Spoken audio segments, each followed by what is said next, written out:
On today's Authentically Autism podcast, I'll be chatting with Janelle, who'll be sharing her autism parent journey with us. Welcome, Janelle. Hi, Michelle. Thanks for having me. Oh, thank you for coming. Obviously we do know each other, so I know a bit about your story with you and Blake. But I just feel that you've got a lot to offer people, and I love hearing how far he's come. So I just would love to have you on here today and share some information and just hopefully help some mums out there who are, at the first stages of their battle or even a few years into it, to just see how we can sort of bring them some hope and some ideas on helping their child. So thank you. I'm looking forward to this. Thanks for having me. I hopefully can just, I've been now a good 8 years into the journey, so hopefully I have something, some hope to offer to you, to those that are listening, and you will. Share I know some of you my will. story. Excellent. So where do you want to begin? Do you want to tell me, maybe share with us what led you to Blake's diagnosis, or what you noticed when he was younger, and sort of that part of the journey would be Sure, would be Michelle. great. Well, I guess probably I should start way back. It was around when Blake was 19 months of age. It was a few weeks after his toddler checkup that I realised that for the past few weeks we'd just seen some changes in just in his behaviour and food and things like that. We'd seen a regression sort of just in his overall development, and being a toddler, I thought it is probably the age where we might see some fussy food and different, challenging behaviours, but it just seemed to get worse, and it wasn't shifting at all. So we became, I guess, concerned about quite a few things. He'd lost some basic words that he'd had previously. He only had about 5 words, but that, those key words, mum, dad, ball, car, those kinds of things. So he'd lost all of his words, and we suddenly thought that was quite puzzling. He became incredibly fussy to food, like I mentioned before, and he used to have quite a good range of foods that he would eat, and he went down to eating cereal only. He refused all food, so that was a bit concerning for us. Yeah. And he became quite socially absent, and that was the thing that created the most concern. So there was a real lack of engagement, eye contact gone, and he seemed to be in a fog or a world of his own. He started to have an aversion to playing with others, particularly anyone that was unfamiliar. Wow, and that was all within a short time frame after that? Yeah, so that was the initial things that we noticed. But so what sort of changed? Yeah, that was in a few weeks we noticed those puzzling behaviours, but then not long after it escalated. We then saw the meltdowns, so major anxiety, meltdowns, countless a day, to be honest. And this was not a problem before? No, not that. Nothing like that. He was a pretty happy kid before that. Some of those meltdowns would last up to an hour, and so they were quite taxing. They're tiring to try and console a child, especially if you're not used to it. This comes out of the blue. Yeah, absolutely. Yeah, created a lot of angst within the family, and then we then started to notice the stimming started to occur.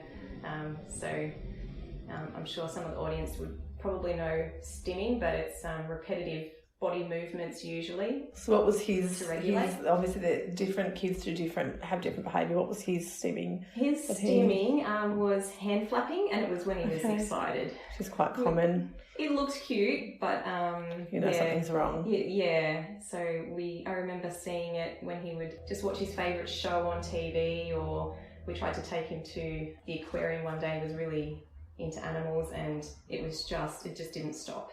Yeah. So there was that. Then the obsessive behaviours came. So it started with TV shows again, like Mickey Mouse Clubhouse. He was very into that show, and others on TVs. Then there was a fixation on dinosaurs and other animals, and that became really problematic to the point where we would have to be quite strategic about how many he had, and just help facilitate his reactions or his angst about them being taken away, those kinds of things.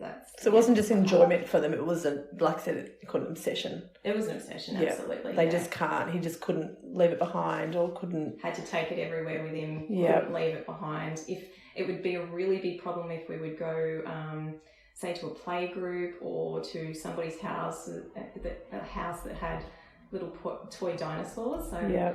I remember just like I would feel anxiety about that. So yeah, We're the same. We had our Josh. He had like a blanket with a teddy hair on it, teddy head. I don't know what it was. It couldn't leave behind. It went everywhere with this, and it was just that. It's sort of a bit cute, and then it's actually a problem. Like it's that it sort of gets a bit over the top, and then if you leave it somewhere, well then all hell breaks loose. Sort of thing. It's a hard stage to go through, especially if you're not used to it. So you didn't have all these problems, and suddenly they all hit, and it's a lot to deal with.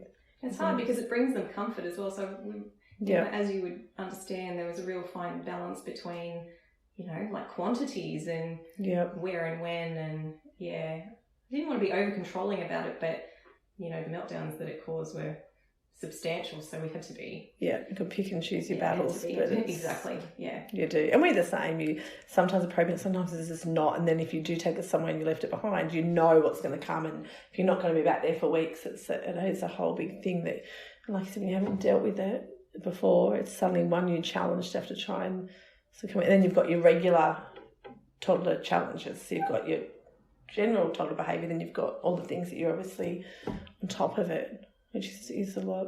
Absolutely. A lot to deal with. So then the sensitivity to sensory input became apparent as well, like auditory, visual and tactile sensory input were all a problem. I used to try and take him to a music group. That became a big issue. It was up at Hurstville at the Salvation Army. They had a weekly one, and I couldn't work out why my child didn't like nursery rhymes at the time. And it was really, it was the loudspeakers. It was, we had to be careful about where we positioned him in the end. So with the visual, just would have trouble processing too much happening. So I noticed that in preschools, eventually when he was in the preschools, a lot of items around, a lot of children, just make him quite fatigued and drain him. And did you put that all together then? Like, could you see all the different elements sort of coming together in a short time frame, or were you sort of so caught up in it that you hadn't realised that there was lots of things, all different? So you've got your sensory, you've got your food. You mentioned food before, so we'll touch on that as well. Being obsessed with toys, like all these things. Did you realise there's lots of changes, or were you just in the dealings with it and didn't? Part of me was in the moment, so there was a lot of confusion. I didn't have any knowledge of sensory processing at the time, so it was more observations that I was taking note of, I guess, over time. And when I reflect back on it, so different when you reflect back on it, isn't it? I remember the auditory being a real problem, though. That really stood out. The visual awareness of it came later. The tactile, although I didn't understand it, was present very early, just with the food, not wanting to touch anything, being resistant to, things like sand, water, didn't want to really participate in swimming lessons and things like that. Wow, so really a lot of everyday experiences that you take for granted suddenly became really hard to deal with. Absolutely. That's huge. Probably the last thing was social aversions, and that's sort of where, we became really concerned. I noticed when he would engage with, we'd try and have him engage with other people, especially those that he was unfamiliar with, and those that maybe expected something of him, maybe wanted to try and play a game with him, he would shut down. Just didn't want to converse with them. Yeah, didn't really want to. Especially when there was he could almost sense expectation. Okay. Yeah. So this was after his 18-month weaning toddler check-up and everything that happens there. Yeah.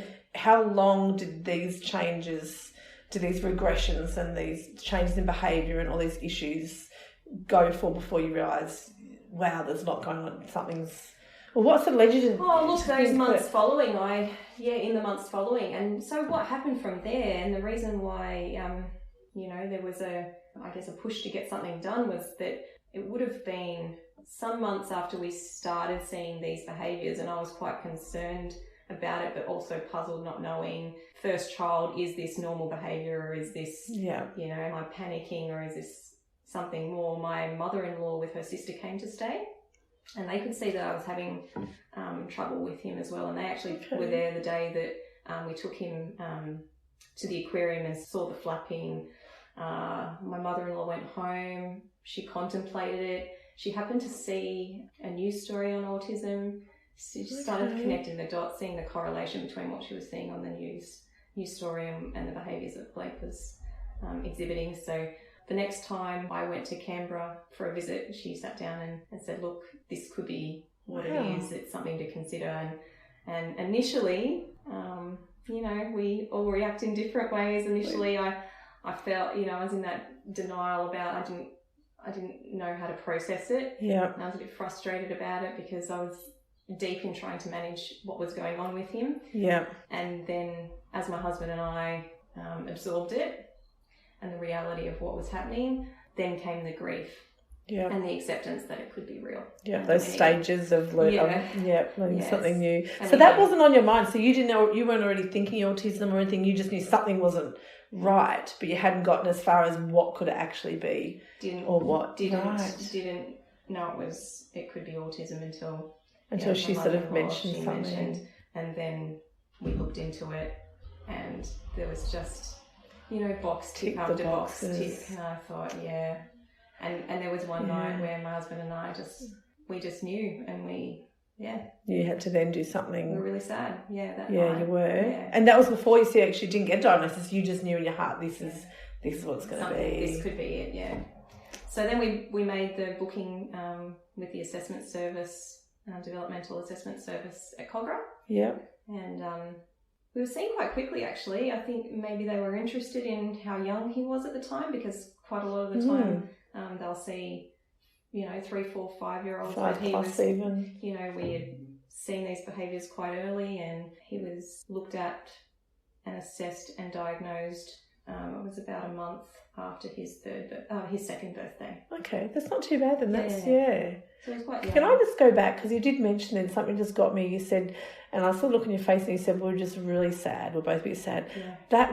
Can I ask, if you don't mind? Yeah. What was it that made you feel sad? Was it things you've heard, things you've seen? Was it, oh my gosh, there's something wrong? Like, what was it that hit your heart that made you go, oh, that made you so sad? Despair. But don't answer. I don't want to make you upset. Don't. No, absolutely. It's important to talk about it. Just despair, because I just didn't know what would be the outcome for him. Yeah. Because you read a lot of things online about what might happen, the things to expect. I remember I hadn't seen any obvious seizures, but I did know that he looked like he blanked out sometimes. So I got quite upset about the idea of seizures, I remember, in that period of time. But just because it was brand new, I didn't know anything about it. I hadn't been exposed to autism in my life. Yeah. And it was the fear of the unknown, It is the unknown, isn't it? It's the unknown, and it's my child. Yeah. I think it's that. This is my child and something's wrong, and I don't know. As a mum, I don't know. And I don't know what I'm going to do. And I don't even know what the next step is, And that's hard too. I know what to do next. Yeah. And as a mum, don't we just want to make everything right and know what to do? I just want to know what to do. Yeah. And when you don't, it's really scary. Absolutely. So goodness. Yeah. So just often things seem to dawn on my husband and I at the same time. It just happened to be this one night where it just dawned on us at the same time. We really need to get help with this, and we really need to see a professional. That's good though, when you know that, okay, we need help, we can't do this on our own. Yeah, we're on the same page, which was helpful. That was excellent, isn't it? Yeah. That's so important. That's actually really important to get parents, on the same page, because, and that's often not the case. You can have one parent denying it, one parent says, I'll do this and the other this, and that's a battle in itself. So it was so good that you guys were on it together. It was on the helpful. Journey together. Yeah. So so you've got this, thank you for sharing that. I just had to ask that, and it's so important, isn't it, and it's hard though to remember those feelings, but it's important to know, and then you can look back and go, oh, I've come so far. Like it's just that point in time, and we really have. Yeah, I know, and that's hope. That's the joy that comes from. That's why, if you can go out there, you go, oh, I remember that, but man, this is where we are. So you went, okay, we need to get him assessed. You got him assessed, and so tell me about the actual diagnosis and prognosis, for want of a better word, of the future and things like that. How did that?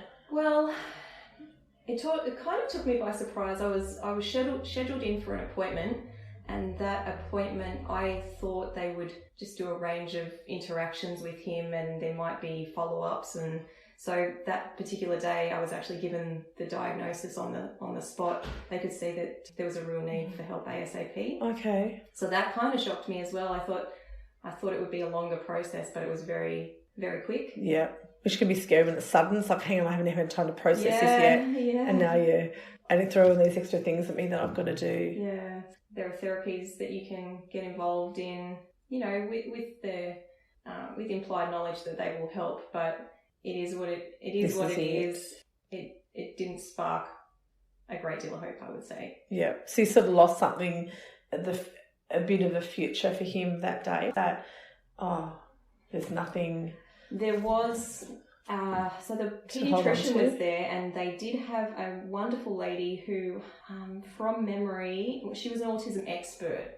So whether she had worked maybe at Aspect or something like that, it could have been the case, but she was an expert. That worked alongside him, and she was very nurturing that day, full of grace and mercy, and she was the one that sort of was able to say, like, you know, that just the really nice things. Here's some information.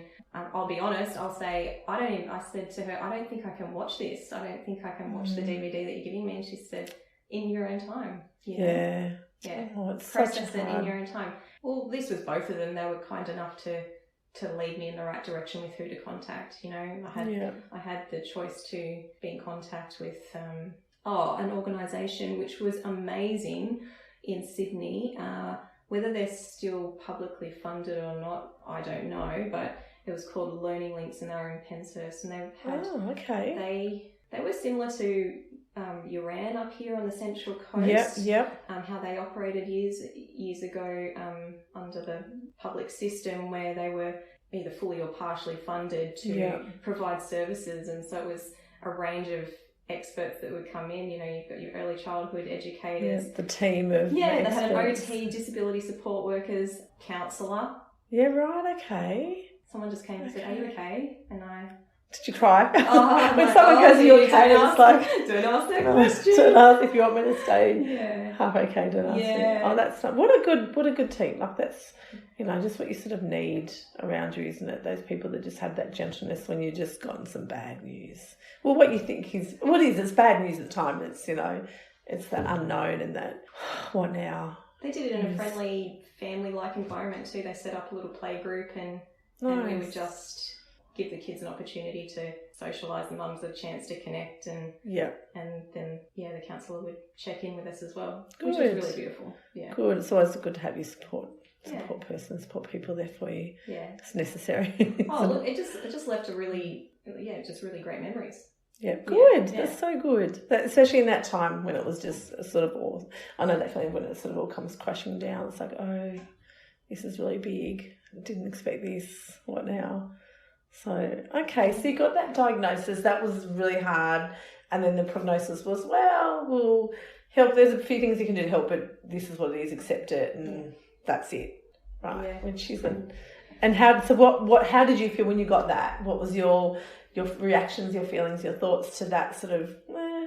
Part of me thought, well, you're saying a lot of things that I have read online, but there's a fire inside of me and my husband that look, we are by nature love to problem solve. Yeah. You know, we've done it in our workspaces in years gone by. My husband still is a problem solver. So the first thing Janelle and Lance do is get online to see, well, we want hope. What's the possibilities of what can happen here? And I remember coming across a lady on YouTube that did a video about autism and general health, biomedical intervention, just asking that question. And, that sparked a lot of hope in me. And we started to explore just different ways we could help him. We didn't ever think, oh, we're out to cure autism or anything. We just saw a child that was in a great deal of distress about a lot of things that were coming at him in life. And for that reason, we thought if there's any way that we can help him be less impacted by everything around him less overwhelmed, more relaxed and calm, then that's what we were going to do. Yeah. I remember thinking, even if I can improve this, I mean, I had high expectations even back then. I'm like, if I can improve this family situation that we have here by 50%, then I'm doing it. You know, whatever needs to happen to help him grow and develop. I also did what a great way to look at it. Yeah, a core circle of security, and that gave me a lot of, I was empowered to help him just have that sense of security. So that with looking at the medical side of things, so yeah. That's excellent. What a good way to look at it though, because you have this stigma about fixing and curing and I'm similar. It's like, how do we overcome this battle? Let's just overcome this, and if it's sensory, if it's food, if it's social, let's look at how we help that. Just so they can, so they can become the best, so life's easier, so life's, they can reach whatever goals they want, as opposed to, and we were the same, we didn't look at it as in curing or fixing. It was just, we need to overcome this. What can we do to make it better? And not knowing what better looked like it's not like we had it in this kind of, this is like, it's just, it can't state this, it's got to be better. Yeah. So it sounds like you have that same exactly sort of mind. Yeah. Whatever we can do. Whatever we can do. Wherever that looks like, whatever that better looks like. Absolutely. Well done. What a great way to look at it. Thanks. Nice. So you've done that. So you've gone, we're going to do something. So you've got you and Lance are going, no, we're not going to accept this. Yeah. We're going to find our own way, and we're going to do whatever we can to help Blake.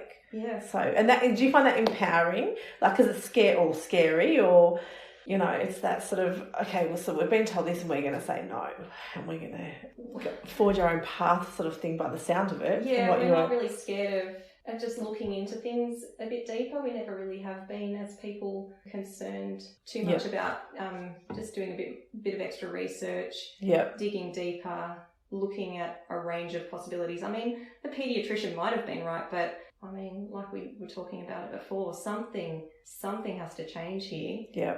We're not going to, this isn't sustainable long term. It is, hey, you can't do this forever. And I remember having that feeling, other parents still have it, is this it forever? And it's like, no, it's not. It's not. You think at the time, this is it, this is my life. No, it's not. Not unless you say, okay, this is my life, and you accept it and go, well, then we give up. Yeah. It's like, if you go, no, this is actually not acceptable, as in, we want more for our kids, well, then you just because someone says something doesn't make it true, and just because someone else puts limits on it doesn't mean you have to accept those limits. And so that's obviously, you're like, well, the pediatrician can say that, or this person can say that, but it's essentially an opinion, because no one knows. So no one knows the outcome. It might be a professional opinion, but you don't know me, you don't know my child, you don't know my family, you don't know what we can do. That's how I felt, and like, you prompted me to think about a situation where there was that sense of dissatisfaction. I remember thinking to myself, I need to practically be able to go to the shops. Yep. My husband works all day, and just even that, I thought, how am I going to go to the shops without meltdowns all the time? Yeah. I need to go and get groceries. It can't be a constant battle. I need to be able to do just some basic things to live my life. To live life. You're going to live life. Yeah. I agree. That's right, yeah. So what was your first, so you went, okay, we're going to do something, you started researching. What was your next step? What was the first thing you did, or what path did you start taking to go, this is what I think we should do, or this, hey, have you looked into this, or what was the next part of it? Well, at that point in time, there was a bit of a transition. We moved up here. Sydney was very busy. We were thinking of moving anyway. We wanted a permanent space. We came up here immediately, more space, just a not so fast pace of life did help him. So that was the first thing. But when I initially got up here, I'd learnt from Sydney, I needed to keep players in it that were quality and were going to be on the same page as me. So I went up I was up at Carry On. I connected with a mums group up there. There was some play for the kids, but essentially it was for the mums to support each other. And your mums can be your best support, your worst support. Finding the right group, they can either be the one that gets through or the ones that bring you down. And you've got to pick your support, pick your friends sort of well when it comes to this, because there's battles that you need to share with them and lift each other up and encourage each other. Well, that's right. And, they were really quite helpful for the time that I was there. They were able to lead me to the right speech pathologist. Excellent. I came in and I knew straight away, I said, I don't even know if I need an early childhood educator here, but I need someone that can actually connect with my child, that's going to engage in a playful way, that's got a great spirit about them, and that isn't going to be forceful or come with great expectations about anything. So it needs to be stripped back, play-based, willing to work with where he's at. Yeah, meeting where he's at. I was given the perfect speech pathologist. So that's where I started. Okay. And she works on a floor time play-based system. Fantastic. So that was great. In the same building with some OTs, and they were very play-based as well. So I logged in with them, and by that stage I had organised funding through the FAXIA funding, and that was taking care of that. So that was really good. And play-based is important. Kids learn better when they have fun. They have fun. You mix it up. There's some, depending on what we need to work on, many of the audience will know there'll be some that need to regulate their bodies through lots of movement, some that need encouragement with movement. That was my son. Yep. Yeah, a range of things. Some children need help with joint attention, so the games are really good for them. Yeah. Just a range of things, and they always, we worked with goals and they would always help me with outcomes. So that was good. Now, the thing to probably know about this is I understand the importance of just pacing yourself with these things. So I've burnt out before, and I'm really mindful that, and a lesson that I've learned is that, I just chip away at things as I feel led and have the capacity to do so. So, we did start with those things and we did do other things, but it wasn't all at the same time. So speech and OT, we were rotating weekly there for a while. I'd have some contact with Uran. They were so helpful and during that period as well. Which I think, if I just go back quickly, it's so important to remember that not everything has to be done at once. Yeah. I think sometimes you've got a speech therapy, you've got to have OT, you've got to do this, you've got to do 40 hours of this, maybe 8 hours, you've got to do this. It's like, hang on a second, there's only so many hours a day, and some people working or have other kids or they're moving or whatever it is. It's like, not everything has to be done at once. Pick something and improve that, work on that, get comfortable with that. That's a bit better, and then you can move on. Like, it doesn't have to be you've got to get this fixed the next 3 months, or it's just, this is lifelong changes, so it's okay to take the time. And you've got to be able to, don't you, make sure that you can handle it and you're not, because if you become more stressed, it makes it worse. It's like, if that's all you can handle, that's what you do. And if you can add to it, but not everything has to be done at once. Not everything has to be done at once.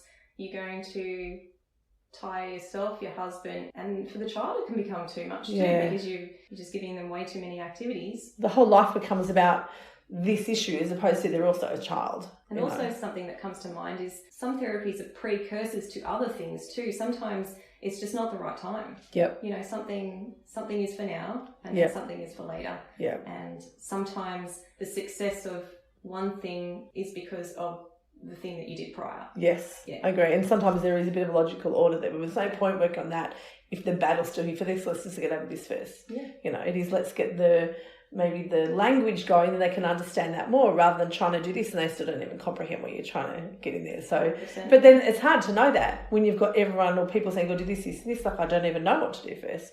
So it is that work through having, that plan or that step-by-step, even awareness, that sort of, I think, can make the difference as well sometimes. So taking that big deep breath and going, it's going to be okay. What's important right now? Like, what is the one thing that we could use help with right now? I had a lot to do with the TAFE early childhood play groups. Okay. We spent a lot of time up there, and I ended up completing early childhood course while I was up there. In amongst that as well. I made a joke one day. I said to one of the lead teachers, who's a dear friend of mine, I said, I might as well bring a sleeping bag and camp here because I'm here all the time. She goes, funny you say that. And I said, I should probably do the course too because I'm here all the time. And she goes, funny you say that. There's a free course coming, free units. Wow. So I thought, I'll do that. And that's how that happened. So, it all happens. Wonderful things happen, Absolutely. I've changed career and all amongst that, and you still went to do that while you were helping. It's a chip away thing. It is, isn't it? That came much later. I'd been there for some time before I. But that sort of brought it to you. That was that thing that brought to your awareness, and while you're dealing with that, there's something else offered too. It's amazing. Well, why not? I mean, I had spent that many years in therapy rooms and around children with additional needs and sensory issues. Why not put it to good use? Absolutely. In a preschool, in a daycare. Yeah. Well done. Cool. Yeah. He went to a good quality preschool. That's something to look for is, a preschool or a daycare that's willing to just go that extra mile and apply for the inclusion support funding to give them aid if they need it. I was lucky to have one of those. And we had a great preschool. Yeah. What a difference. I honestly attribute my kids' preschool teachers to all four of them, who they are today. I'm still in contact with them. I love them. And I think they're the ones that brought, some of the attention to us about Josh, and just they were there to support and guide and have conversations too. I'm sure I cried to them. And it's just that it would have been one of those days sometimes it's too hard, and, I still, I was contacted by one of them recently I haven't seen for years, and it's like that can be, again, make or break. Part of your support team, it's part of your network. You don't even know at the time they're part of your network of support. They just slide right in. And they're a gift. Yeah, they are a gift. Yeah. Yeah. They do bring a lot to the table. And for us, and I think also for the kids. Yeah. Because they understand that and they're nurturing, and they can, they can help them push through their boundaries, So that boundaries push through their struggles, and they care enough to help you and your child on that journey. I think that's having longer periods of time. It's overlooked, isn't it? Yeah, just having longer periods of time to learn about them as well, so they really get to know your child and what makes them tick really well. I agree. And they can see things that we don't see, because at school or preschool the behaviour can be different. So it's they've got a fresh set of eyes. It isn't coming from the mum place. It isn't from the always concerned and always on, at the heightened sort of level to make sure things are okay. They just can observe them, and and they've got those observation skills, and they can jot it down and all that sort of stuff. So I think they can see it with fresh different eyes. Perspective. And you're right and that just brings to mind what I mentioned earlier. The visual component of the sensory issues we were dealing with were exacerbated, of course, at preschool, because it was just so that, and I could see that, and they could see that when he would come in. Good to lots of things going on. Yeah. And then the last part, of course, it takes a good preschool to fill out paperwork for you as well, and I'm going to be onto it quite early, which is why the whole process, the earlier the better. Yep. Not to say that later isn't okay as well, but to get into, we were privileged enough to get into a program through the Department of Education called Early Intervention, and that requires a bit of paperwork some months before, because it's got to go to the board and things like that. He was up at Narara Public School with some very specialised teachers the year before school. For two mornings a week. It just got him ready for school. He got to get all of the I'm not first in line out of him, meltdowns about that, and those sorts of things, That's just one thing that came to mind, because they used to have little dots and they would line up to go outside. Just a normal thing that happens in the last year of preschool or kindy, and he always had a problem with the order of who got to, and so they just got to flesh all that out with the kid, get that done with the kids, so that when they went to kindy, so I'm grateful for that as well. And that's really they're the kinds of therapy type supports we've had that you had from really important other people, along with we have done other things on the side. Yeah. But they're the ones that you got started. And that's the thing, funny, you just said, earlier is better, but it doesn't matter. And I agree, it's like earlier is better, but today is also a really good day to start making change. Like, it's never too late. Never. It's just, earlier is good, but if you don't have earlier because you didn't know it when it doesn't matter. Start today. Like, it really, today is always a good day to start making good changes, positive changes. So you were lucky, lucky or blessed that you had the earlier time, but then, as we know, it doesn't stop. Okay, well, now just that's it. It's still different things continue.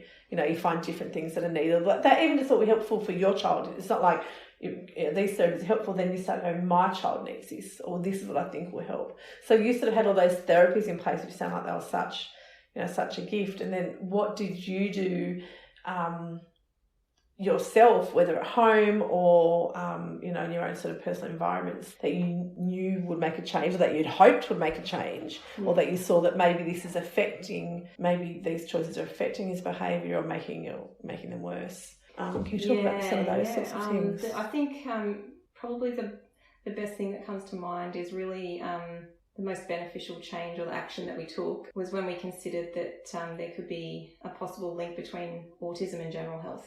Okay. And so that was really important for us. It started with the biomedical YouTube video, and then we, did a fair bit of research ourselves. So what was the connection? So you're saying so the autism and the general health. Yeah. So what made you connect that, and what did that then lead you to? Like Well, what yeah. options did you start exploring, knowing that, well, something it was there? just, again, that he was one way and then there was a regression. And pretty significant regressions, like losing language and social skills, like they're big regressions. Yeah. It's not just like a bad day, it's something's changed, something's happened. It was just getting worse, if anything, it wasn't getting any better. So then I thought, let's go and talk to some health professionals, and the speech pathologist had encouraged that as well, and had testified that there are some good outcomes from looking deeper into those types of things. So we saw naturopaths and pediatricians that deal more specifically with what's going on within the body. Yep. So sort of addressing the underlying causes maybe. How's their blood work? It's as simple as let's do some blood work on them and check for if there's any abnormalities. Yep. A gut analysis can tell you a lot about the flora in the gut and what's going on there. And that was through a naturopath, or that was through the paediatrician, or the dietitian? The blood work would have been done through the naturopath. Gut analysis, I believe, was ordered from the paediatrician. I've had heavy metals looked at over the years by another naturopath.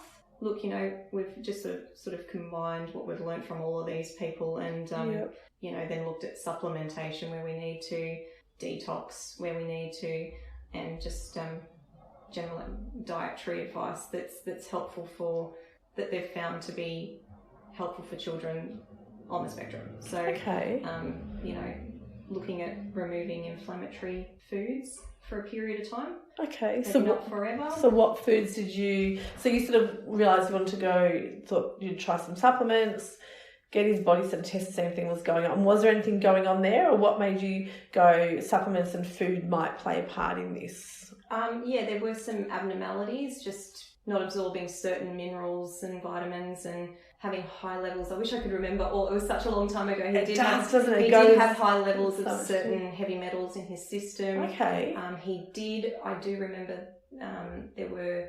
Which is not uncommon. Yeah, there were gut issues. So he was on 2 different probiotics for quite a long time. One was E. coli.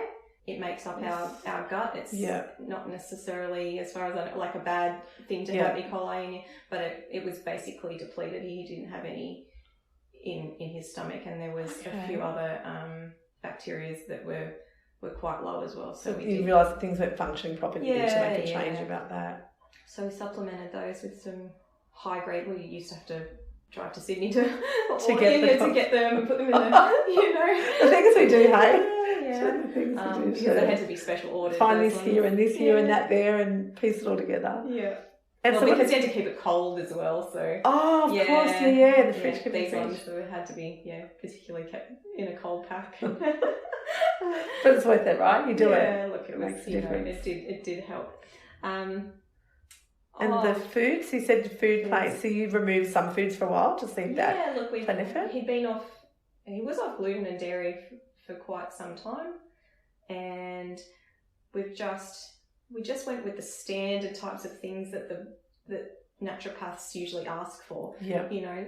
And they're common sense things, less processed food, we're often told that. So let's try and cut that as much as possible, have natural food, organic where possible. We'll have less numbers and preservatives where possible. That's a big one. I started filtering the water at home as well. These are all, again, staggered, these changes. Not everything at once. Not everything. But I can't. Who could afford everything at once as well? It has to be gradually done. Exactly. And then, I remember them telling me about these kinds of things, but a lot of it was us just looking about promoting brain health. So we would just maybe ask them the questions or get some advice about what was good for brain health in terms of like nutrition, foods and supplements. Good oils and things like that. Good quality of olive oil. We had nuts. Nuts that are is it walnuts specifically for the brain? Yeah, because they look like a brain. They look like a brain. That's why I'm like, get the right nut. And of course, good quality fish oils, like really high grade. At that time, we were getting really good quality fish oils, and that's about. And that started to make a difference. You start to see changes in him. Yeah, like these things are gradual. When there's things happening in the body, it takes time. It does. And he was, excuse me, he was supported in other ways as well. With the detox process and the gut health aspect of it through pediatric acupuncture. We would see a lady that we've become to know quite well, and she would just help all aspects of his body that were, out of balance, whether it would be helping him calm his nervous system or anything tummy. So what led you to that? Because that's obviously an area that I don't, we've discussed enough that I don't know much about it, but it sounds like it made a difference to you. Like you're talking about, so the detox and the acupuncture are two different sort of things. And detox was something we went through where it was just removing all the chemicals so detox. Some people get these ridiculous ideas of what some parents do for detox to their kids. Like for us, it was just getting essentially the crap out of his system. Yeah. For us, and people do it in all different ways. So if you can speak a little bit on that, how you did that and what benefit was, and then if you want to about the acupuncture, because that's actually quite interesting. Yeah, well, it's like you said, it's a gradual thing, just moving the junk out, just minimising the intake as well, because that's just so important when a child has already got inflammation in the system, just adding more inflammatory products. Yeah. And the other thing is, over the years, I've gained understanding that sometimes the children with autism or other sort of diagnoses, they may have issues, and it comes with genetic mutations. Their detox pathways cannot be working optimally. Yep. So I guess that's where the acupuncture would come in, is to just help support a child to move waste, toxins from their body when they may be.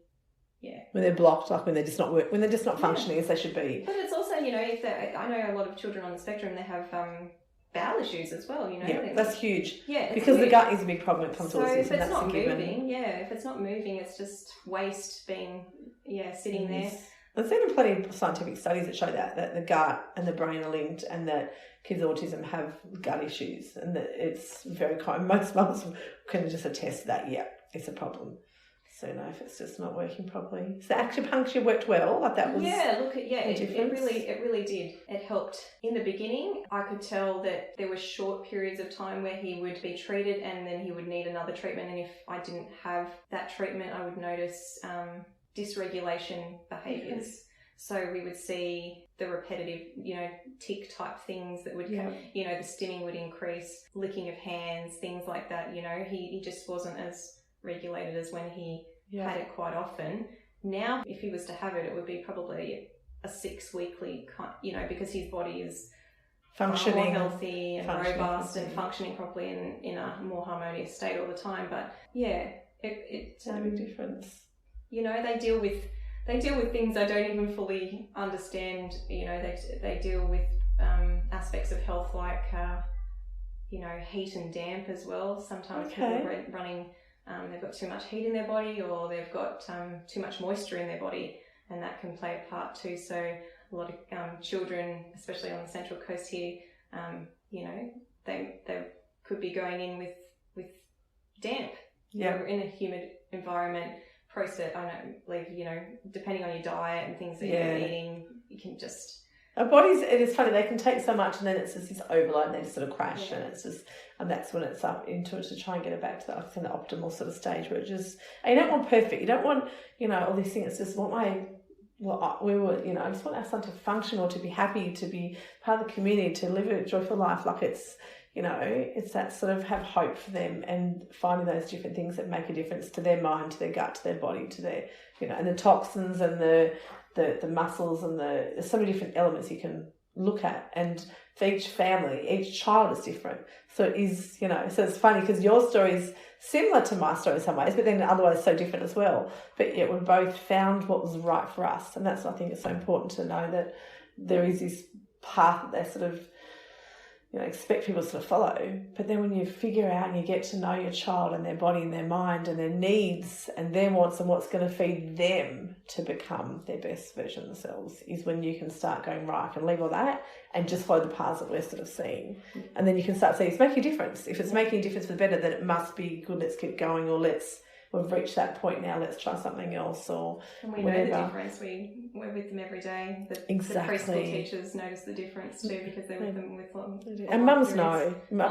You can know, hey, go, no, something's better. Or this was a bad day, this is a good day, this is what's happened, what do we do there? And you start to, I don't know if you're the same, but you start to go, recognise the patterns, or recognise or expect that's fine, we can go there, but I know tomorrow's going to be a bad day, so I'm saying no to everything tomorrow. Yeah. Like you start to, you know, so we can't do 3 days in a row of going out. It's not going to work. It's a dance. Yeah. It is, isn't it? It is. In those early days. But when you start to see it, you can prepare for it and go, we'll say yes to this and no to this, or that's fine, I can come to a party, but if there's going to be this overabundance of food, then tomorrow we're going to do a lot of clean eating, or maybe some exercise, or whatever it is, because you know that it builds up, and you start to recognise those patterns and behaviour and be able to address them, and then you start to get more confident, because I know what might come, so I know how to handle that, as opposed to what's going on today, why has this happened, I don't understand. It's that chaos, and then you start to see this piece that, you know, comes from it, because you really get to know your child, and that becomes a priority, doesn't it, to sort of making those small connections, observing, taking the time to watch and observe, and see what's working, see what's not working. And for you, not just for other people, but for you, like what? And it's that, it is trial and error, and that's okay, because anything you try that's, you know, unless there's some drastic things out there, it can only sort of be good. And if it doesn't work, it doesn't work. But it is that, I always call it sort of like intense parenting. You have periods of intense parenting, and it doesn't mean it's going to be like that forever, but right now this is where we need to go, and then you can back off a bit. And even as they get older, you know, I even have that with my teenagers. It's just right now they're going through this. I hate to see what it is. I need some intense parenting. Just for now, and then I can back off, and then it's okay again. And it's the same, I think, whereas we have this idea when they're younger, it's going to be like this every single day for the next 15 years. It's not. It's just today I need to put this into it, and then next week might be a better week, or then next month, and then you start, there's less intense parenting. You can just naturally, you know. I think you said that really well. Yeah. Thank you. Okay. You gave it a name, intense parenting. It is. And there's but it's not forever. It's just, it wasn't forever. But I couldn't see the horizon. You can't. When you're in it, you can't see it. And that's why I'm so grateful to have met you, Michelle, because, you know, it's people like you that have paved the way for those that are coming behind you, you know. Thank you. That offer hope, that... always hope. You're a testimony. Yes. You say, look, my son, you know... Yeah. He's amazing. Despite the things that we've been through, despite the challenges, he's done so well, and he's happy and he's thriving. And everyone will have challenges at different times in throughout our lives, and it's not like there won't ever be another challenge. But that's with any kids. Yeah. I have challenges from 4 kids from 10 to 22. You always have things. That's what parenting is. That's what human nature is. But like him, he's 19, you know, March, and he's just done his HSC through COVID. I'm like, dude, you kids have all done year 11 and year 12 through COVID. There's nothing you can't do in this world. And I look at him being told he won't ever do well at school. He has did his HSC year 12 in COVID. Don't tell me my kid can't, won't do well at school. And now he's, he wasn't sure what to do, but now he's just kind of speaking. I think I'm going to apply for this, diploma of this and this. And I'm like, all right, do it. So that's, you've got to have a hope in them. Like, have hope, but give them the opportunity that you can do it. Just because someone over here says you can't, who cares? Like, they're not your parent. They're not, they're not God. They're not you. Don't let someone else tell you or your child that they won't achieve what They certainly can't see into the future. No, they can't. And they're more often wrong. Underestimated the power of mothers. And kids. And the will of kids. Yeah. And how resilient kids are. And we know now about, brain plasticity, for want of a better word. Like we know that, you know, neuroplasticity, that brains can recover and that they can learn, and we know that. And I mean, gosh, a child's brain isn't fully developed till 25, and that's assuming they've had really no trauma, that they will be well and healthy by 25. They've gone through other things that could be later, but so that's a lot of years to help them, you know. So, but whereas it used to be, well, I know when Josh died, so what's, you know, he's nearly 19 now, it was quite a long time ago. Oh, well, this is just it. It's like now we know a lot more, you know. So I'm glad, you know, that we sort of, that's all coming out now. Parents are starting to go, you can make changes. Yes, you can. You can. And they can. These are kids' brains. They are phenomenal. Kids are phenomenal. And then they can forget those things, and they're just who they are now, you know, and they can do amazing things if we just support them in that. And it's not like we have to go on it by ourselves either. There are experts. Yeah. There are experts in those fields helping us along the way. The naturopaths will help us. You know, exactly. You're not alone. Natural therapists will. They've got a wealth of knowledge, and it's and then it's a joy to learn it. Actually, it's a joy to learn the possibilities. So, and then they're lifelong lessons too. Yeah, they are. You know? They stick with you forever, and you apply it throughout your whole family. And you can remind your child, remember you used to do this? You don't do that anymore. Remember this? Yeah, okay, so this is not a challenge because you've been through this. Mm-hmm. Like, it's a really good lesson for them to realise how far they've come and go, you know what? Wow, you know, I can do great things. And even just because if other people tell you can't, whatever, you know, to listen to them, keep going. So it's like, okay, so you've done that. Sorry, I've got off topic. So you've done, so you've found all these extra sort of, you know, ways that you've made changes personally at home, and then you've got the different natural therapies in. And then what was the behaviour changes that you first started noticing, and when did you start going, oh my gosh, this is, like, was it recognition, or was it just a slow thing of, we haven't... it was pretty quick. Was that okay? You know, I mean, there's been ongoing progress the whole time, but I have to say, the fogginess lifted really quickly. Okay. The initial fogginess and the absence that I was speaking about. That's good, because that's scary. That sort of stuff's scary. That was scary, and that, you know, if there was anything that would bring a tear, it would be that image of him just being quite absent. I still have this image of my husband waving goodbye to him at the train station up at Hurstville in the morning, saying goodbye to Blake, and there's just no response, no acknowledgement, no response. So that was, so for anyone out there listening, I understand that, and it's a hard thing to watch, but it is. When I took away some of the inflammatory foods that I spoke about, you know, I think, you know, gluten had a big part to play in that. I took away gluten. I'm not too sure how much the numbers and all that had to play. I suspect it was gluten. The fog started to lift. Yeah. So isn't it funny, with the episode we took away all the numbers, chemicals and that, and not the gluten, and that's what helps. So it's obviously just that. And that's what I mean. You don't have to be perfect and find the answer. Just want something that, you know. And so I think for us, it was still that gut health. Yeah. It was still repairing the gut and just making the brain and the gut connect and everything working. And living like we're meant to be living. Yeah. You know, like God made us live a certain way. And when we go deviate so far from that, we have problems. So it's when you're ploughing, sounds terrible, I was doing ploughing my child with toxins, which I was. You know, I didn't realise at the time. It's funny enough, but it is not going to function properly, and they start to lose it. You know, you lose it, and I know that look, that blank look, and they're just not with you, and he's horrible. And I've got photos where he's just staring through, and then I've got photos where he's alive and his eyes are sparkling. I'm like, yeah, there's a difference. I've got photos as well. Do you? Yeah, it's such a good visual reminder, isn't it? Yeah. Of how far they've come. Yeah. And what? Yeah, it is. It's fantastic. So, I would say, and we spoke about this off air earlier, but I can't remember if it was a 6-month follow-up or a 12-month follow-up, but we did have a follow-up with that same paediatrician.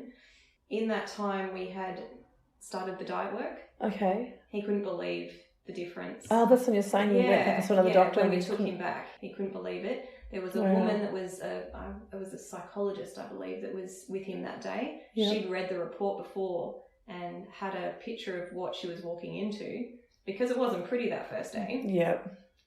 Yeah. And then it was he was like a different child. He was he was so much more settled and happy to to have a little play with her, and yeah. So is that when your realization hit because they were so astonished, or was it you had already seen that and you knew it and you went in there going, haha, no. I was excited to go in. I go, this is going to be a whole different so you'd seen the changes today. Yeah, I was excited. We wanted to go back and show them and say we've noticed dramatic changes. Yeah. And so, what did you know? What was it that first you noticed at home then? Like, what was some of the first changes? Was it his stimming? Was it his diet that he could eat more? Was it his lack of less meltdowns? Like, what were the first things you started to go, wow, we're changing the future? You might not even realise it then. You might not have been, we're changing his future. It's like now's different. And sometimes I look back and I saw afterwards, and it was hard in the time still, wasn't look back and went, we haven't had a meltdown for a while, or we can go there. Like, was there anything specific that or was it just I think definitely the fog and the engagement was the very first thing. Yeah. I'm just thinking, then, the words started to come. Oh, good. Yeah. Good. Yeah, over time. That's got to bring joy. Like, that's got to be one of those things. The food today, he's still even a bit fussy today, to be honest. So he's nearly 10 now. Yeah. So this has been essentially an 8 year, a bit longer journey. Yeah. But can you pretty much see improvement in all areas? Like, there has been improvement in every single area. Fantastic. Some areas enormously. Yep. Like I said before, food we still work on. Yeah. But that's also a kid thing. Gross motor we still work on. Sometimes you have to remember there's some things that are autism things, some things that are just kid things. Yeah. Like it's real, some of it just doesn't even matter that much. You know what? If that's it, if that's that one little thing, well, and you have to also remember that even at the time that we can put everything into the autism box or everything in there. Sometimes that's just kids. That's Well, yeah, he's still got a bit of fussy food. I mean, he does eat what's going to keep him going. Yeah.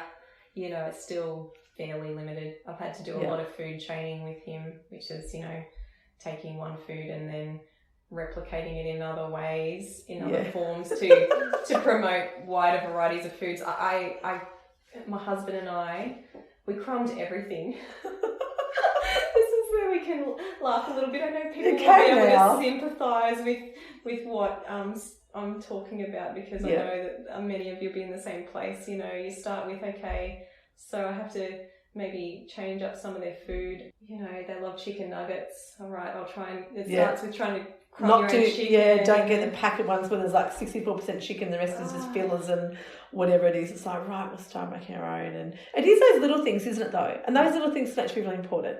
Changing out the bag chicken nuggets, or changing from white bread to wholemeal bread, or getting rid of the cordial and the soft drink, which is big in our house, or those different things. It's just a little bit at a time, And I think it's just then each battle, just take a battle as it sort of comes. I remember getting a recipe book and it was like all sneaking veggies and fruit into recipes. And I remember I made chocolate cake, what was in that one? Avocado. And then we had brownies with chocolate brownies with spinach in them, and all these different things, is trying to get some form of, I know it's not the best, but it's better than nothing. Oh, look, we still do it today. And then, Michelle, we still do it. We make these nutritional cookies that I don't even try them, because I just... No. I don't think they would taste very good, but because they're visually okay for him, and texturally okay, they're filled with good things. They've got based on fruit usually and veggies. They've got an egg in them, and then some oat flour or buckwheat, whatever we choose to use. He likes them, he eats them, so good. And it's homemade. And at the end of the day, anything homemade is probably better than anything packaged anyway. So I was thinking that even if I make brownies, like, it's just, yes, they're full of whatever, but I still wrap a of sugar and try to use whole flour and whatever. It's still not fabulous, but it's better than the 45 ingredient brownies I'm probably going to buy a thing. And then there's days where it's like, I don't have time, I'm just going to buy a packet. But then it was that, get as much nutrition in as sneaky sort of ways as possible, And I can hear, I can almost hear the thoughts of those listening. There's a delicate balance. I know it. You can easily spoil a food an approved food if you go too far with it. So we had to be mindful of that. Yeah. How far can we crumb and get away with it before we spoil? So it was, again, it's that dance, it's that delicate dance. It's living and learn. Yeah. It really is. And it's different for everyone. Yeah. So, that's fantastic. Okay, so you started to notice all this change and you went, we're coming out of this. Like, it's actually going to be okay. It's going to be okay. Oh, and just over the years, we just, saw changes in all of those areas. That's so cool, Janelle. Just less affected by sensory input. He's happy now with all of the auditory. Doesn't bother him. Fantastic. What a difference that'll make. Yeah, he's having to go to a sand pit. He's been swimming for a couple of years now. We did obviously come to that much later. That was a battle we went to later. Yeah. How amazing though, like to go, these changes help him be this happy, confident, settled sort of boy, because, and you do, I'm sure you look back and, maybe I'm wrong, but you look back and think, man, if we didn't do those things, where would he be now? Well, funny you say that, because he still stands there with a dinosaur. Does he? In his hand a lot of the time, but he's creative. There's dramatic play. There's purpose. He brings others into his play space and wants to play dinosaurs with them. He can leave the dinosaur. He doesn't have to take the dinosaur. But that's the difference with I think as well, because we do tend to get, they're fascinated with this, they're, obsessed with it, so we just have to remove it. And it's like, there's probably a reason why, and maybe that's something in their future, maybe, you don't know, but it's just about regulating so they use it appropriately, or the time around is appropriate, not stripping it back and taking it completely, because a lot of them, it is something within them for a reason, it's just not allowing them to not let it affect every area of their life and to bring them down and to make life so difficult. It's enjoy it, but it's at that not normal, but more healthy way of doing it, as opposed to an unhealthy way of being obsessed. Because if you just take what's important to them, that can be damaged. But also, maybe there's a purpose for that. Maybe there's a reason why the dinosaurs, or whether it's drawing, or whether it's space, or whatever it is. Maybe there's a purpose why they love it, but they've just gone too far with it. So let's bring it back to be healthy rather than just removing it. So you said now you can see God's put it in him. This is exactly this deep love for the creatures of this earth. It might even be animals, or it might be, you just don't even know. You don't know where it's going to go. And that's something, don't take it, don't stop it, but just reel it back a bit so it's, it is as much healthier. So I think it's really cute that he still loves it. And so, that's him. That's him. It was always the obsessive wasn't, but the love for dinosaurs, and now that he can do it creatively with others, that's the natural Blake. And he extends on the play, he incorporates it into other areas. So he'll make comics about Melbourne, or he'll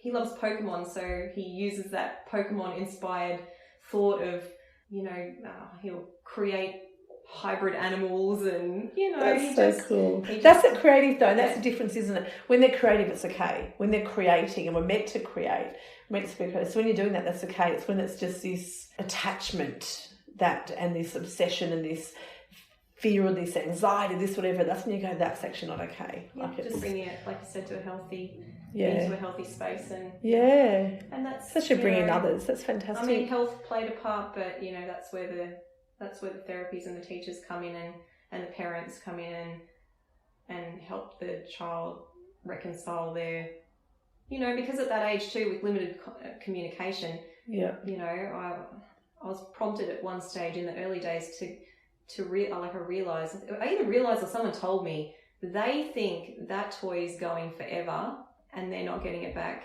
anytime. So when you take that, it's just really important. Outside of mind. Especially for the little ones with AST, we've heard the advice, give them a little bit of a warning, tell them that they get to come back again and play another time soon.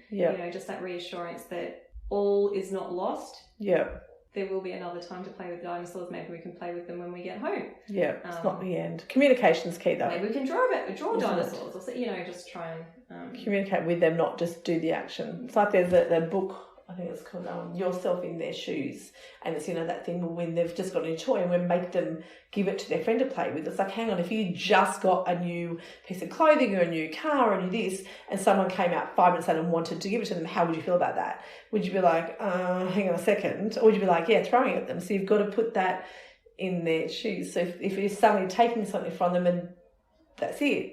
But if you communicate with them, it's just for this long time. We can put a timer up. We can count down the days on a calendar. We can, whatever it is.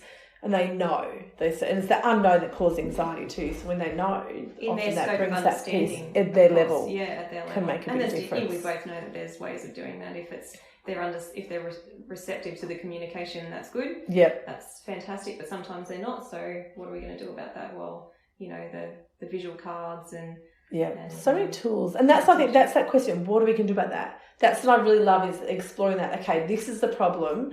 What can we do? Let's look at all the options, and what's something. It's not just like, no, we have to deal with it. It's like, okay, how are we going to deal with that? And if we do this, what will happen? And if we do this, what's the likely outcome, or whatever? And I think that, how are we going to deal with it, as opposed to, oh, we have to deal with it. It's like, yep, so how? Yeah. And it's up to you. It's up to you as a parent to do that. Like, it's like, we can do what works, what works for us and our family and our son, our daughter. And you'll find that, in my case, I'm sure in your case, you're guided to people in your life to provide those answers for you anyway. Yeah. It does work out that way. I've been guided in that way to get the answers that I'm looking for. It's excellent. Seek and you'll find. True. Very true. Hey, that is so true. Yeah. God works in mysterious ways. I agree. So, okay, so what else from there? So is that sort of where he's at the moment? Like, are you still doing much, like anything? Obviously there's changes that lifelong, like just now that's how you live with those, We've scaled it right back. Yep. Life's so the diet's still there, we still eat well, we still make those things, but all the rest therapies just aren't even... we're in COVID now, so there's been a bit of a restrictions about movement and being able to, telehealth and things. So that really the only thing that he does, and it's going to be a holiday intensive now to just to catch up on a bit of... It's really a lot about gross motor work for him now. He has no speech anymore. Fantastic. He has a bit of holiday OT. That's it. And that's it. Everything else is just whatever we want to do. So we've just, play dates with friends, swimming lessons. It says normal kids sort of things that. That's good for them. But having the early childhood mindset, I'm always... This is something we've spoken about in the past as well. Always looking for the learning outcomes in... that happen organically, and you can kind of just appreciate that therapy's happening every day anyway. So, when I go down, I take him to a play centre and he's an only child, give him opportunities for meeting new people. There you go, your social. And that's all therapy. Yeah. Like all that. I think we do tend to look at the therapy with someone, but that's life. Like, life is therapy. Good life and doing good things and fun and being a kid can be therapy in itself. It's actually sometimes some of the best is spending time with mum and dad or siblings or cousins or out the beach or at the park or whatever. It's just that in itself can help bring them back to where they're meant to sort of... We both know cooking. Yep. Cooking's great for the general exposure to food. Yep. I wish it was more effective in my house. But it gets, for a long time there, even the sight of things were offensive, even the thought of making a cake or... Cakes did help in the end because they taste delicious, but there's just sensory outcomes from making it visually, and also the textures, cracking the egg, getting a little bit of egg on your finger. Yeah. And seeing the before and the after, and they played a part in that, and there's so many elements to it, but I think we take for granted what we can do to help them, and that what we're doing, just spending time with them doing things, is actually helpful, and it is. It is. And then you see them enjoy themselves with a spatula at the end of the cake. You gotta lick the cake, and then you think to yourself, what sensory issue, or even if it did take us 45 minutes to mix a cake, it's worth it now. So it is. Well done. Well, congratulations on your journey. That just sounds like it's just so... I just love hearing stories like this. It's just so cool, like to see where you were, and even as a family, so where Blake was, where you guys were, the space you're in mentally, emotionally, physically, like just everything, and where Blake was and what was presumed for him, and then jumping forward 8 years and going, like, it's been a journey, but the journey's going to happen, right? Your kid's going to become 10, they're going to become 15, God willing, they're all going to 18, 20, whatever. You might as well use that time to bring them to be the best they can be, because time is going to go by. So, you know, you think, well, okay, they're going to be 10 anyway, so they can be 10 and we've done lots of work and hopefully this, or they can be 10 and we've not really done much and they could be worse off, or they could, you know, they could have more challenges, or they could still be where they're at. So I'm like, reach for the goals, reach for that hope, and, you know, and you can look back now and go far out. So yes, it was hard, but was it worth it? 100% worth it. Just chipping away, just that little bit of, you know, looking at what's pressing, looking at the options and having a go. And what then right there, like you said, what's pressing? What's now? We don't have to worry about 5 years' time. Yeah. And I think that's the thing as well. Oh, but just say when they get to school in 3 years' time, don't worry about that. Just today, what's today? What's the thing that's going to make a difference today? Is it that they're not sleeping much? Let's work on sleeping. Is it that the diet's the issue thing? Just start that, and then each day becomes better. And then suddenly you are 3 years ahead, and that problem you thought was there might not even be there because you've addressed today's issues. Yes, yeah. You know, with the bigger picture in mind. We always had the bigger picture. At 18, this is our hope for him. But it wasn't like, we'll worry about this year and this year and this year. It's like, that can come. Let's do now. Well, some things lessen, and we've seen that in both of our ways. Some things dissolve altogether. Yes, not even a thing anymore. And you think somewhere, somehow you get reminded of it and you go, oh, that's right. That's right. That used to happen. I know. Yeah. How amazing is that though, that you actually forget that was a thing. Yeah. Whereas at the time I was like, oh my gosh, this is my whole world. And it's like, no, but it won't be. Yeah. It doesn't have to be. Yeah. That's fantastic. And I'm so happy for you, and I'm just so proud of you. Like it's just cool, hey. Like it is. It's really good to see when you see your kids just thriving. Like that's what you want for them, just to thrive. Love it. It is. It is, yeah, it's awesome.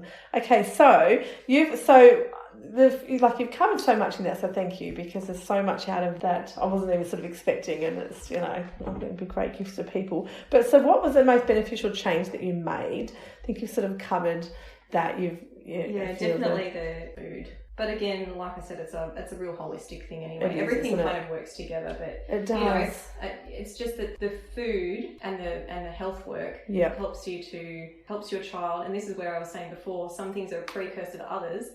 You can have your child in OT and they'll make gains. Yeah. But then if you have a look at inflammatory things that are happening, you might end up having even better outcomes because the child is not tired, lethargic. They can focus, they're more settled. Yeah, and they're more regulated. Which just makes everything work that little bit easier. Which makes OT work better. Yeah, agree. So what's something, if you could go back to when you received the diagnosis, what's something that you would tell yourself? Michelle. I do want to hear this because I haven't. Yeah, because I got to see some of the questions before, and this one gave me a bit of a tear. But I would say, because it's a happy tear, okay, I would say, Janelle, you're about to go on a massive journey. Yep. It's not going to be easy, but it will be positively life-changing. You're going to discover things about well-being, the well-being of an individual that you don't understand yet, and you'll be set on a path with people that you'll be forever grateful for. And that's really the truth. I've met some incredible people. It's brought tears to my eyes. Yeah. You know, that just sounds like God speaking to you, like him giving you a message. Like it's just, and it's, you know, if you could go back and hear that message, how much that would have made, like, the difference it could have made, hey, to let you know it's all going to be okay. Oh, which is why it's important for me to, or you and I, to convey these kind of things to others, because it is a journey. Yeah, you give me hope knowing where your son's at, so it goes, it filters down. You'll see gains in your son that you were given the impression were not possible. Yep. Yeah, you'll connect with your son and love one another deeply. Oh. You'll be delighted to see what a compassionate and creative soul you were given as he grows up. That is lovely. I'm glad I didn't ask, I got tears that I didn't ask you what you're going to say. That is, what a message to yourself, if you could, hey. So I also know that it takes its toll. I know that it's trying at times, it's frustrating, and I would also say to myself, Janelle, you're going to have some heartache and wounds that will need healing from this time. Yep. And guess what? God's going to meet you and wipe away every tear, heal your pain, and bring you joy. Yeah. Yeah. And that's where you're at. Like, it's That's that. where I'm at. Yeah. What a He's wonderful amazing. message. You know, I can see that he was working all the way through it. He was planting seeds of hope. He was bringing people to me that were, I just think it was a divine intervention the whole way. Yeah. It makes a difference, doesn't it? Absolutely. Yeah. Beautiful message you give to us. If only you could do that, but that is wonderful. That is just so lovely. And it's also true. It is a journey, and you will meet people, and there will be this will happen, but God will get you through. It makes a difference. He really cares about every individual and their needs, and he'll never leave us or forsake us. So just got to trust, and keep going makes a difference, doesn't it? Just keep going through that journey. That is beautiful.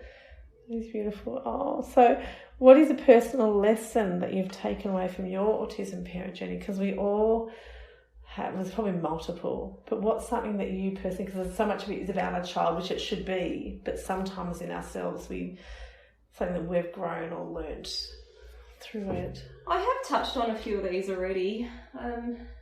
It's good to bring it all together. Biggest, if you could just wrap it up in ball, what's something that you've, or is it just so many of them? It would just be, be kind to yourself, firstly. Yeah. And I really mean that. Be kind to yourself. Yeah. Because you're important and you need to look after yourself. Yeah. Make those achievable goals that are going to stop you from burning out. Yeah. Chipping away is fruitful. Pay attention to your gut feelings. Yeah. Research, gain knowledge and discern. I think, and God can help you with that. And like we're doing now, and it's a beautiful experience, connect with others who understand what you're going through. Yeah. Share your knowledge and support one another. There's lots. Isn't it? It is a journey. Ones, I think, That is great though. But they're such important lessons. They're life lessons. Yeah. They will, they're searchable then. They will. Yeah. They will. They are really lovely as well. And once you're in the disability arena before, they know that, we are all well connected. You get to know people pretty quickly, and there's a community, and support. If it's not, I know COVID's kind of put a spanner in the works with that, but there's so many Facebook groups and I'm sure there's Telegram groups and all sorts of things. Yeah, there's lots of supporting each other. You've just got to seek it and you'll find connect. It. Yeah, I agree. If you could sit with a mum who has recently just received an autism diagnosis for her child, what would you say to give her hope? Now, I'm going to say, I know I had that question for you. I think you've already given so much hope just in this. Like, I could even not ask that, and I think you've given hope. But if there was one thing that you knew they maybe needed to hear right now? I would say you're stronger than you realise, and your child is going to make lovely progress in their own time and in their own unique way. I understand everybody has a different path in this. Yep. Children come to the diagnosis at different levels. I've seen a whole range of children at different stages in different areas make progress in their own time. Whether it be, some might speak a little bit later, or But it's in your time, your way. In your time, in your way, you're strong. It's so important. You are, you're capable. You've got this. You've got this. Yeah. And there'll be people that will back you. Yeah. That is a beautiful message of hope. Well, is there anything else? I just felt like you have shared so much. I just love so much what you said. Is there anything else you want to share, or do you like? Oh, look, if I may, it's just something spiritual. It's about my personal experience with God throughout the journey with my son. Yeah. I've learnt that when we seek him in anything, he can help direct our steps. He can offer us guidance and even hold us when we feel broken. He's a wonderful counsellor and healer. And we both know he understands the importance of hope. Yeah. Hope says it in Psalms. Yeah. It's anchored to the soul. He knows that hope deferred makes the heart sick.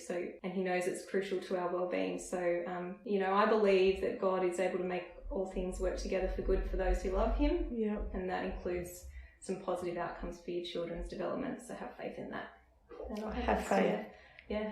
I agree. Yeah. That is beautiful. And it's so true. Hey, remember, we're not on this by ourselves. Even if there's no one else we can be that with, we do have God by our side. It's that. And I still say, I still say those things, Jesus, I trust in you. I need, this is bigger than me. Yeah, I'm handing it over today. Yeah, offering this up, Yeah. like it's that. Yeah. Is offering up, and that's so important to remember. It doesn't all rely on us having every answer, every solution being the only thing. There's so much more to it. And thank you again for being here. Loved your words and everything you've got to offer. I'm sure you bring much hope and joy to parents hearing it. So thank you again.